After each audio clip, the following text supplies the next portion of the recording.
So, hey, let's get started, shall we? I'm really excited that you're here to join us. You're the first person who's not been a Heritage employee, an expert, a category head, or a consignment director to join us on these virtual previews.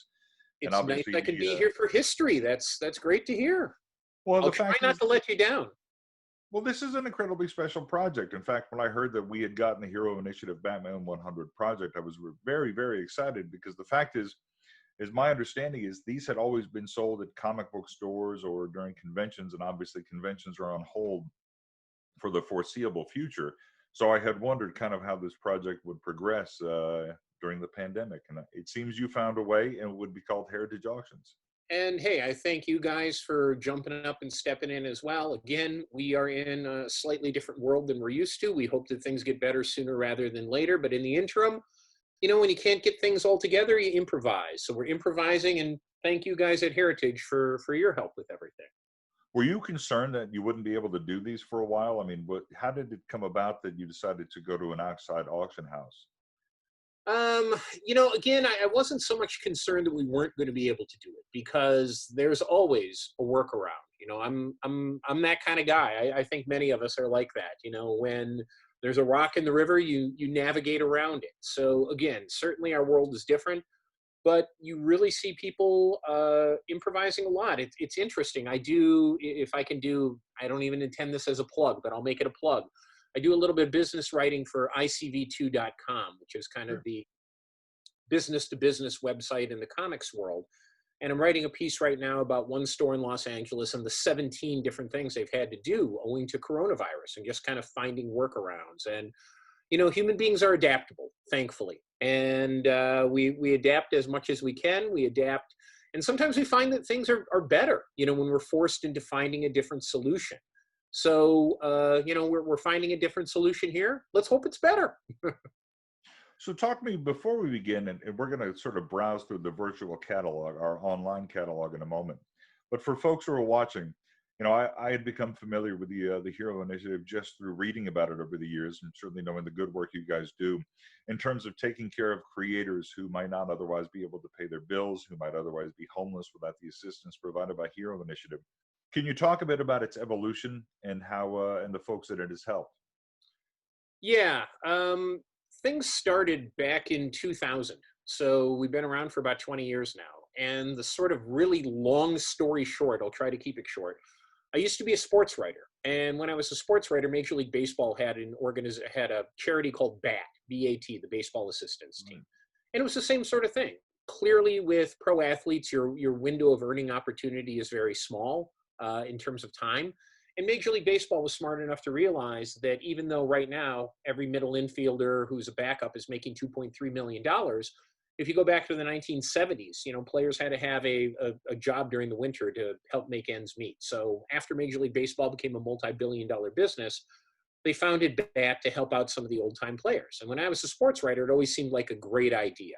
And every time they had one of their $300 a plate rubber chicken dinners, I would go to these things just because it felt like the right thing to do. So later when I transitioned into the comics business, I asked around. I said, well, where's this organization for comic creators? And everybody basically said, well, it doesn't exist. And I said, well, why not? And people said, because nobody's ever done one.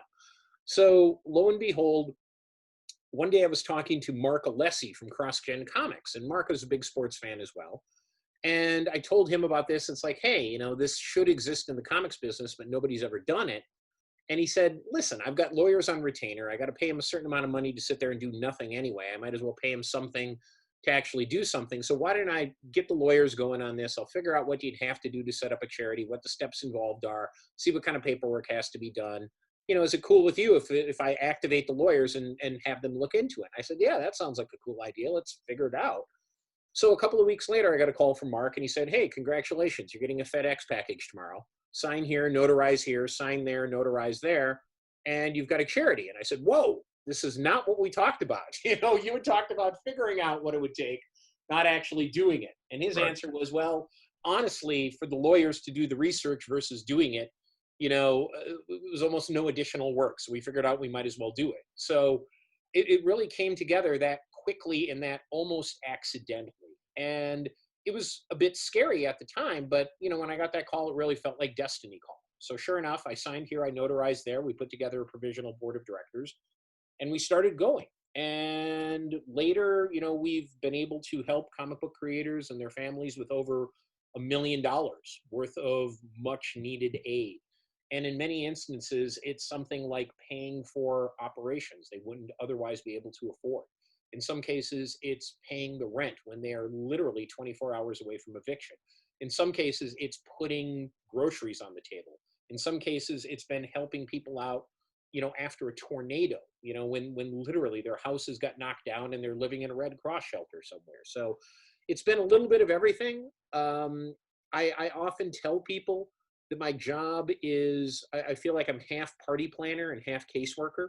The party planning is stuff like this. It's doing events, it's doing things that raise funds, like the Batman 100 project that we're doing with you. And then, of course, the caseworking is everything else I mentioned. It's knee replacement operations and rent and groceries and mortgages and everything else like that. So I tell people I find my job interesting and fulfilling.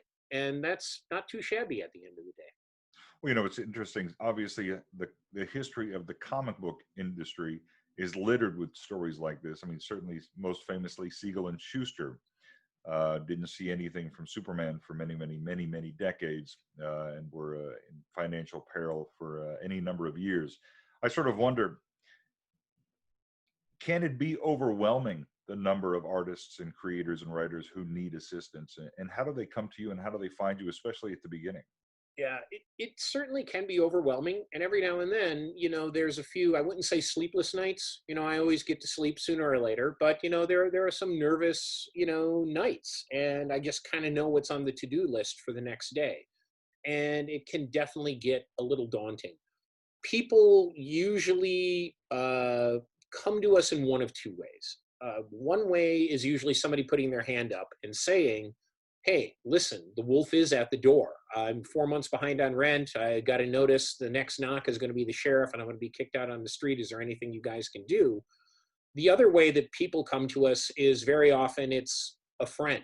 And sometimes people are prideful and they don't want to put their hand up. They don't want to admit that they're in a situation that they're not comfortable with and that they can't handle. So every now and then we'll get a call from somebody saying, hey, you should really look in on Bob. Bob's in a really tough spot and Bob is too ashamed or too proud or too whatever it is to actually pick up the phone and call yourself. But, trust me, I'm telling you, give Bob a call and see what's going on. So sometimes it's the person themselves, but I would say in almost an equal number of cases, it's somebody who's one step removed, a friend or something like that, who's kind of putting their hand up for somebody who's not willing or not able to do it themselves.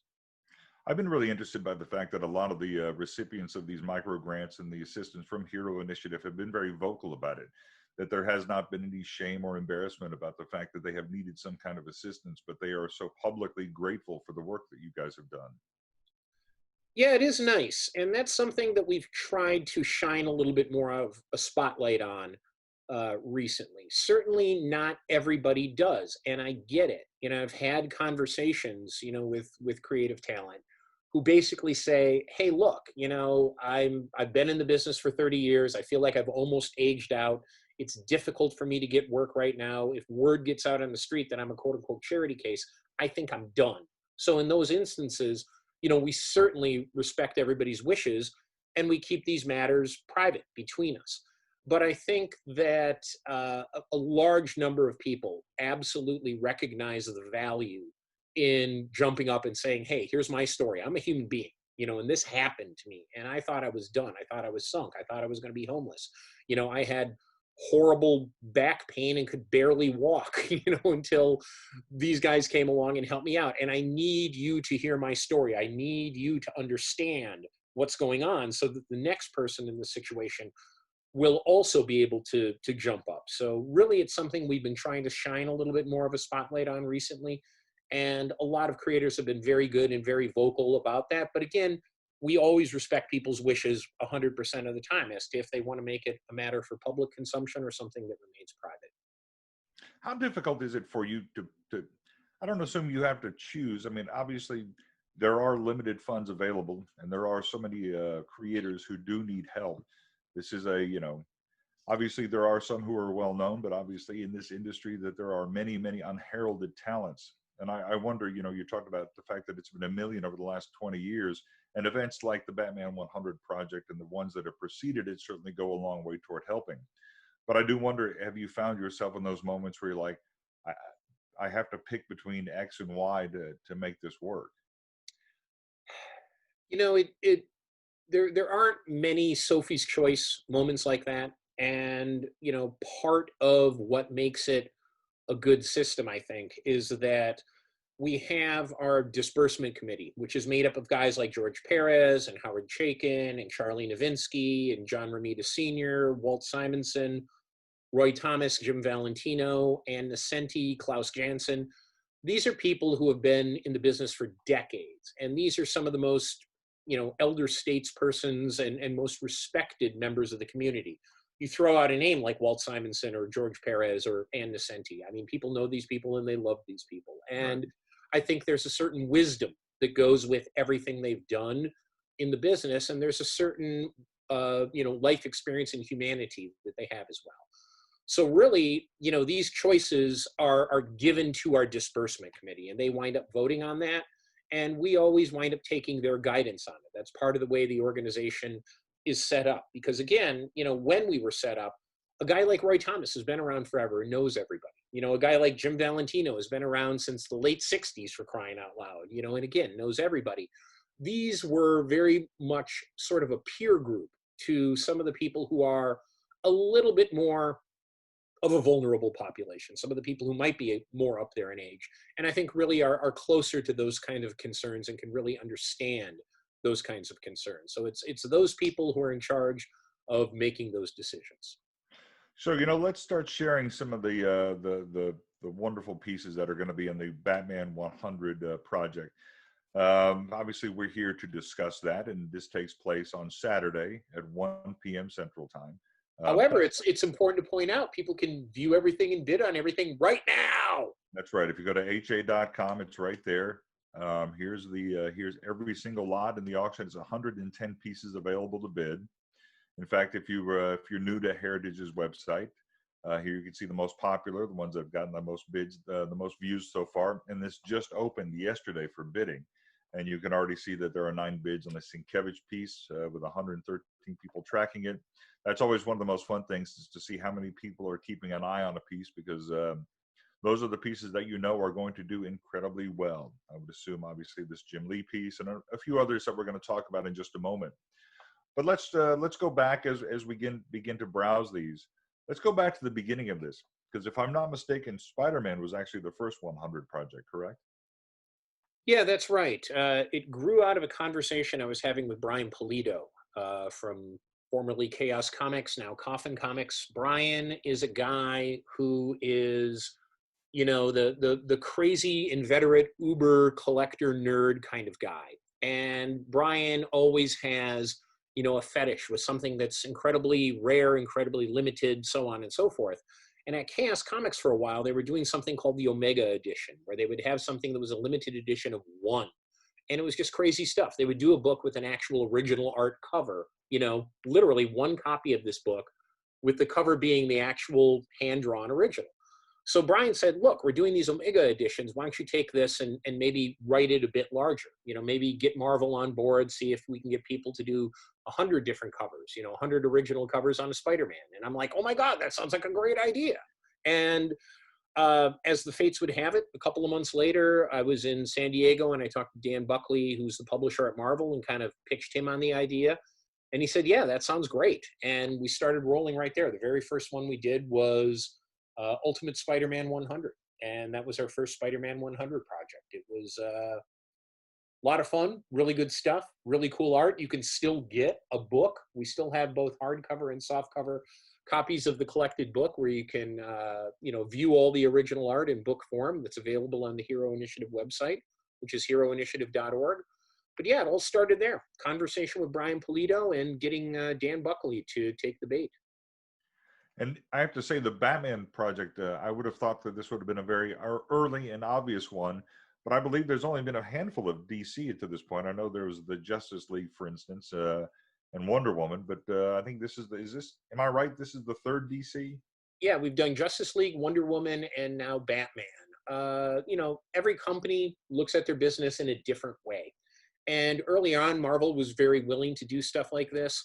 DC wasn't so much into the idea, and there's a myriad of reasons. Some of it is contractual, some of it has to do with talent relations, and so on and so forth. But for a very long time, Marvel was like, yeah, you can do one of these a year. Let's do it. It's fun. It's cool. Everybody seems to like it.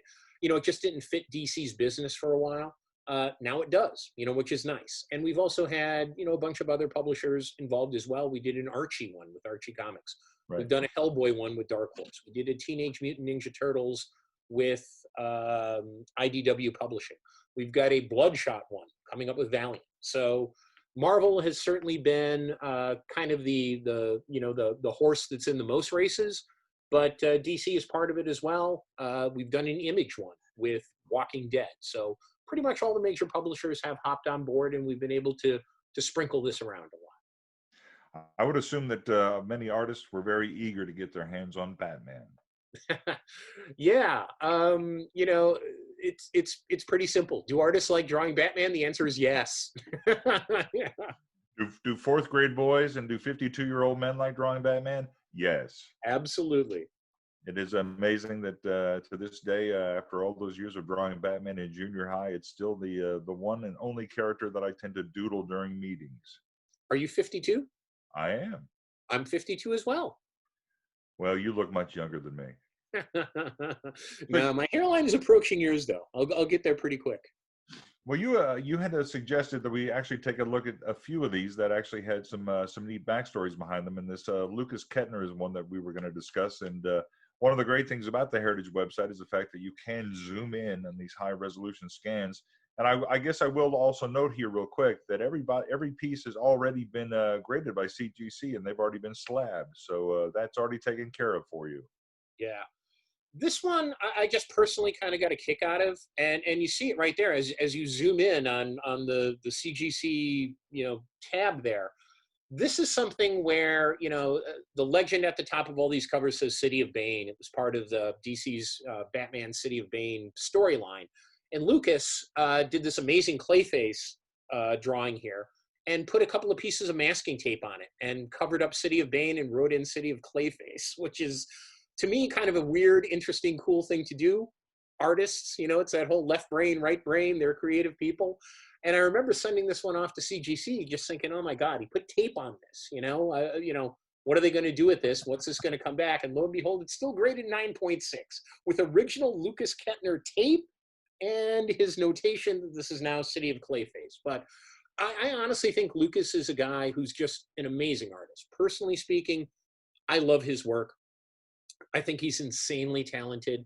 And again, I just kind of got a kick out of this cover and his sort of masking tape customization he put on.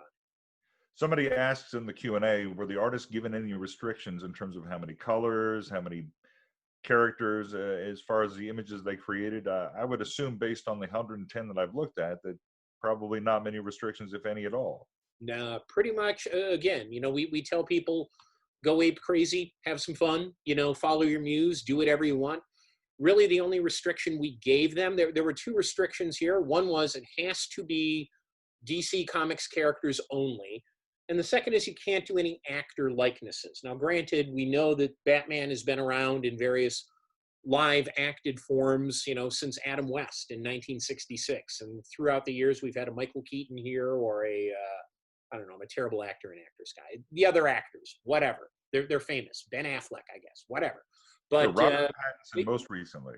There you go. We basically, once you get into likenesses, that's something that's going to, make publishers a little bit nervous. So really the only restrictions were DC characters only, no actor likenesses. After that, have fun. Absolutely no restriction as to materials, colors, number of characters, whatever. We've got guys working in pencil and ink. We've got guys doing painting. We've got guys doing masking tape. So a little bit of everything. I do have to say that it's funny. Kettner also, if I believe, the only Batman that he's ever done is actually the Batman 66, the particular logo that I'm wearing here. So it's interesting that he chose not even to go that route, but to focus on Alfred and Clayface here. Well, hey, here's Alfred working a little clay, but lo and behold, he's working a little clay face. I dig it. I also like the casual Alfred. You don't really see Alfred in his t-shirt very much. So And he's sitting at the wheel there. You got to take off the formal wear for that. that's right. So this is clearly one of the. I immediately, when bidding opened yesterday, I immediately went online and typed in a few numbers, trying to think, well, maybe I can maybe get in early on this, and realizing that no, this is one of the most coveted pieces in the Batman 110. This Bill Sienkiewicz wraparound sketch cover. Yeah. Again, personal taste or personal taste, but I will tell you this. It's hard to pick your favorite kid, but whenever people say, "Hey, do you have a favorite comic book artist?" I try to say, there are so many I like. However, Bill Sienkiewicz is just a little head and shoulders above anybody else. The one thing I kind of get a kick out of, and again, we collect all this stuff into a book. The Batman 100 Project book will be available in November, so you can get it at your favorite comic store. You can get it via the Hero Initiative website. But when we do these in a book, Bill Sienkiewicz is an artist who's so good, he frequently intimidates other artists. I always get nervous phone calls from artists who say like, "Hey man, I sent in my cover, I think I really did a good job. I hope you like it. I hope it goes for some good bucks. I hope it raises some money. Can you do me a favor? No matter what happens, when you do the book, please just don't put me on the page opposite Bill Sienkiewicz. I'll be anywhere in the book except next to Sienkiewicz. I just can't handle that." To which I say, hey, we just line them up alphabetically. So if your name is Fred Jones, you're okay. Only somebody who's an S, is going to be in that daunting position. And lo and behold, This year, it's Walt Simonson. So Walt Simonson is going to be on the page opposite Bill Sienkiewicz. The good news is Walt's been around a long time. Walt's got a healthy enough ego, but he's not going to be intimidated. So Bill Sienkiewicz, Walt Simonson on two facing pages in the book, that's a good place to be. And here's Walt's piece, as a matter of fact. I really love Walt's piece here. Yeah. I'm sorry, man. I had something pop up on my screen, so I lost the screen share for a while, but now we're back. So here's Walt's piece. And as you notice, Walt is actually on the Disbursement Committee as well, right? That's correct. He's one of those people who I mentioned just a few minutes ago who makes these decisions for us. So I assume that it's never an issue of getting Walt involved, no matter who he's next to in the book. Walt's got a crazy busy schedule. He really does. But certainly he'll carve out some time for something like this. I wonder, in the midst of this pandemic, if artists, were you afraid that it would be difficult to get folks involved, given the fact that the comics industry, like every other one, had seen such an incredible disruption? Books were delayed, distribution was shuttered for several months as comic book stores had to be closed. I just wonder if there was sort of this fear that maybe you wouldn't be able to get as many folks this time around.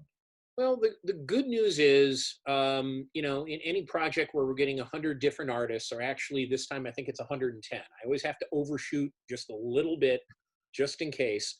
There's the old cliche about herding cats, and God love every artist, but sometimes it's difficult to get one artist to do something. Try getting 100 or more to do something. So, the good news is this started a while ago. In fact, I think Walt's right here. You can see the date down at the bottom. He did this in December of 2019. Right. So it's been a while in the making, but certainly we have to give ourselves several months to be able to put this together. So we had started this process back in 2019 before it finally comes to fruition now. So I want to go back. I want to go to this is obviously the cover piece. Jim Lee has two pieces. They're both this and the Joker piece. This one being from this year. Jim is obviously his pieces, I assume, were going to do very well. Another piece that I tried to bid on early on, only to realize that I was going to get outbid every step of the way. These things happen. Yeah, Jim actually did two covers, as you mentioned. He did a Batman and he did a Joker. And it was very nice, very kind of him. He wound up doing one and said, hey, I'm here at the office, I talked to Jill down the hall. She has an extra copy here. Do you mind if I do a second one? I said, you can do a second one. I'm not going to turn that down. Let's go to this one. This is right now this Arthur Adams is right now at least the one that has the highest bid, which is no surprise. This is obviously an incredible piece. Arthur's an incredible talent. Talk to me a little bit about when you get pieces like this in, and there are any number of pieces throughout this auction that are truly special, incredibly spectacular. Obviously, all 110 would fit that definition. But I assume that there are some that when they came in, you went, man, this is something special. Yeah, there certainly is a wow factor on a lot of these, and we talked before about personal favorites. Lucas Kettner is a guy who, just personally speaking, aesthetically, I like a lot. Bill Sienkiewicz, is a guy I like a lot. Sometimes the artists aren't the most well known. There's a guy named Nate Van Dyke who has a piece in this auction. I think he's an incredible artist as well, and he did an incredible piece. Every now and then, we got somebody who maybe did one of these for us 5 years ago, but hasn't been around for a while, pops back up and does another. We had Kari Andrews, who did one for us that absolutely will knock your socks off. But yeah, there's definitely a really nice sort of wow factor when you open the package and you see some of these, and definitely Art Adams was one of them. It's also, if I can admit in my more cruel moments, much like people sort of have Sienkiewicz fear, this was something where, I showed it to a few other artists who were in the book saying, we got the Art Adams piece. It looks like this. What are you doing, pal? Get to have a little bit of fun like that as well. Somebody asked in the Q&A, is there an extra popularity or demand for covers like this that feature the Joker instead of just Batman or Batman and Robin, that do feature such iconic villains as well as the heroes? I think time will tell, and time will tell us in the very short term. Time will tell us by Saturday exactly how that plays out. But yeah, I think that's a fairly simple formula. Batman good, Joker good, Batman plus Joker equal very good. Or in the case of this one, just a Batman by Frank Miller, pretty good as well. Not too shabby. Not too shabby. Yeah, Frank is, certainly one of those guys who, Batman has a large enough, pantheon of artists. You can go back to Bob Kane. You can go to George Roussos. You can go to Dick Sprang. We can hop into the 60s and go to Neil Adams. We can hop into the 70s and go to Jim Aparo. But certainly on that short list of artists who you really identify with Batman, Frank Miller is one of those guys. He's probably one of the Mount Rushmore heads there. So everything the guy does is stark, it's dramatic, it's Frank Miller. You can spot it from a mile away. And certainly we were happy as hell to get something from Frank, and he did a very Frank piece. It's beautiful, it's perfect. I do love the fact that you can buy an original Frank Miller on a Batman cover on Batman Day. This is you don't really have that opportunity. The universe kind of aligns like that, isn't it? It's pretty amazing. And look, so we talked a minute ago about having the villains. You can't do much better than this Alan Davis if you really want to get the Batman and all the bad guys and bad girls. Alan is another one of those guys who artists sometimes are a little bit intimidated by. The one request I always get is, please don't put me opposite Bill Sienkiewicz. Every now and then I got to get please don't put me opposite of Alan Davis in the book either. So yeah, Alan does absolutely, to me, Alan has this timeless quality about his work. There's something in his work that's evocative of the 1950s, but it's also evocative of the 1980s, but it's also absolutely modern. The guy has a singular style that really hasn't changed all too much since he started, but is always somehow modern. Think about that. Alan Davis started, like in the late 1970s? Yeah. And, seemed to be a very modern artist then. And today in 2020, he's still a very modern artist. Some people just have some inherent quality about them and about their work that makes it applicable to all times and all places. And Alan is certainly one of those guys. It's funny. This is kind of one of those, this is a cover that speaks to sort of the childhood Batman that the 70s Batman that I fell in love with. But it also, I think all of those best Batman books, as you say, sort of move into the modern day pretty seamlessly. The The last one I wanted to focus on is this Adam Cubert. It's one that I keep coming back to again and again and again. And I know this wasn't necessarily the easiest one to get of all of them. Yeah, Adam is another one of those guys. Thank you. You've done a very good job of pulling out some of my favorites, both as artists and as people. Adam is one of the nicest human beings you're ever going to meet. And if the truth be told, let's face facts, that a lot of that is it's testament to his father. Joe Cubert, of course, was a giant in the earth. Somebody who was just absolutely devoted to his family, to art, to doing the work, to education, in founding the Cubert School. Joe Cubert is a shining example of humanity. And you can definitely tell he's passed that on to his family, Adam included. And Adam is both one of my favorite artists and one of my favorite people on this planet. It's kind of nice, and we do see some nice cooperation from time to time. Adam is actually under an exclusive contract with Marvel right now, but Adam is also a nice enough guy where whenever we do something like this, he wants to jump up and do it. So this is a matter where it's a simple phone call as a matter of protocol. And again, for contractual reasons on both the Marvel end and on the DC end, I cannot, I can't have a Marvel exclusive guy do a DC piece without Marvel's permission. And DC, would also be liable to, contract interference or something like that if they were to do it without permission. So on something like this, I ask Adam, hey, we're doing this. Do you want to do one? He says, yes. I put in the call to Marvel. I say, I realize he's one of your exclusive guys, but, can we make a one-time exception for this? And in pretty much every instance where we've run into difficulties like this, a Marvel, a DC, whoever, has been nice enough, and they've jumped up and they said, yeah, not a problem. We'll do a one-time waiver, have Adam do it, have him have fun, have him turn in a kick-ass piece, and that's exactly what happened. That's very good to hear. I would think that everyone would want to be on board with this, given the fact that, look, these comics creators don't necessarily, many of them who need the help the most don't have the option to work for just one company. They work for whoever will take them. And certainly, going back to the earlier days when a lot of these folks who were coming to you now were working, they didn't have that option. They weren't under contract. They were just doing wherever they could get the work and for whomever they could do it. Yeah, absolutely. It's kind of interesting and sort of a fun historical note. Dick Ayers actually did a 2-volume autobiography, and he did his autobiography as a comic. So it's a comic book autobiography of Dick Ayers, basically talking about his entire life, but of course with a large concentration on what he did in the comics business. And I always find it interesting. In the back, Dick used to keep meticulous records on just, how many pages he did, what his rate was, how much money he made for the year.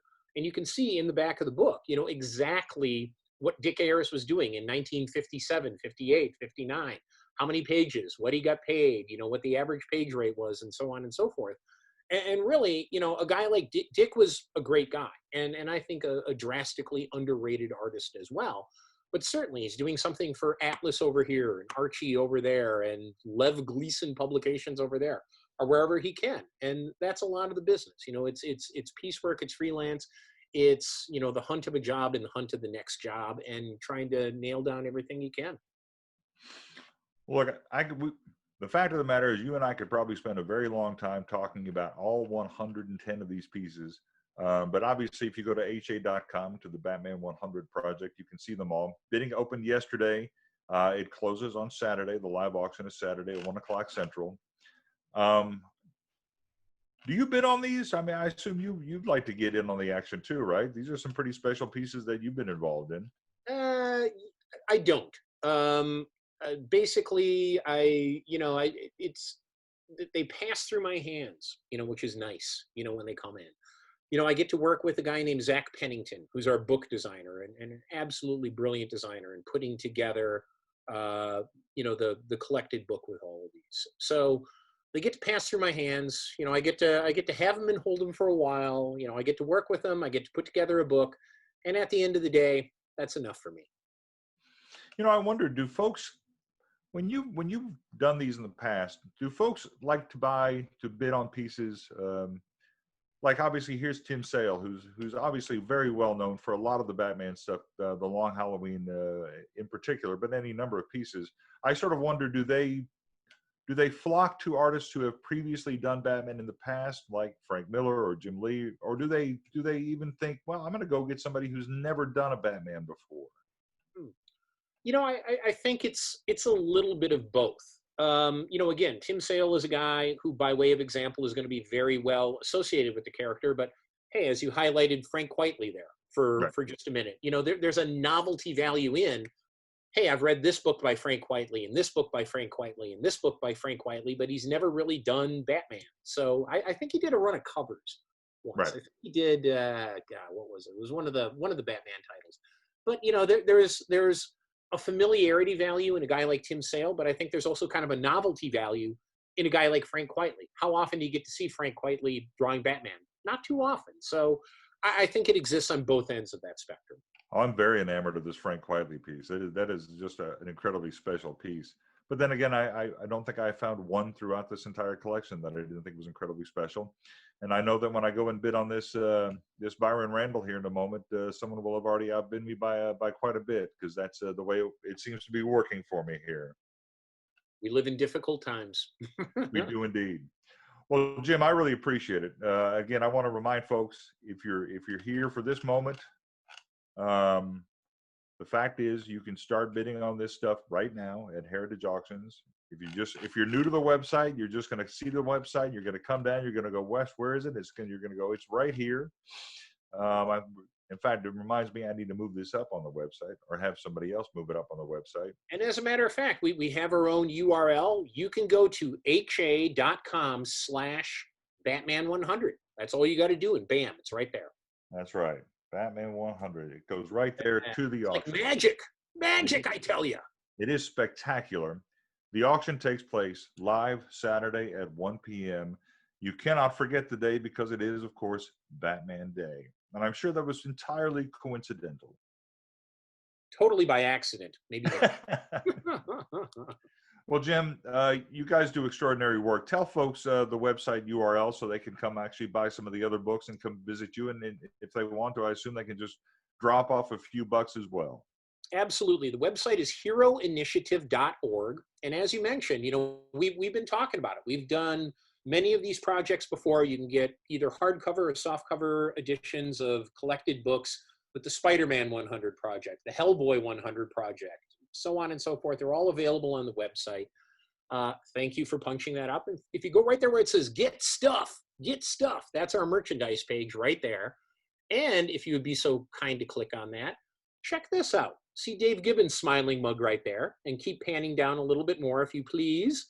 We also have these incredibly cool live experiences. Like you said, we're living in this pandemic world. Conventions are gone for right now. So we've got a bunch of creators and sometimes even actors like Dan Fogler, who are availing themselves of opportunities to do some limited Zoom calls with some people. You can pay $50, $100, $200. We have a very limited private Zoom meeting with artists, with writers, with actors, with other people.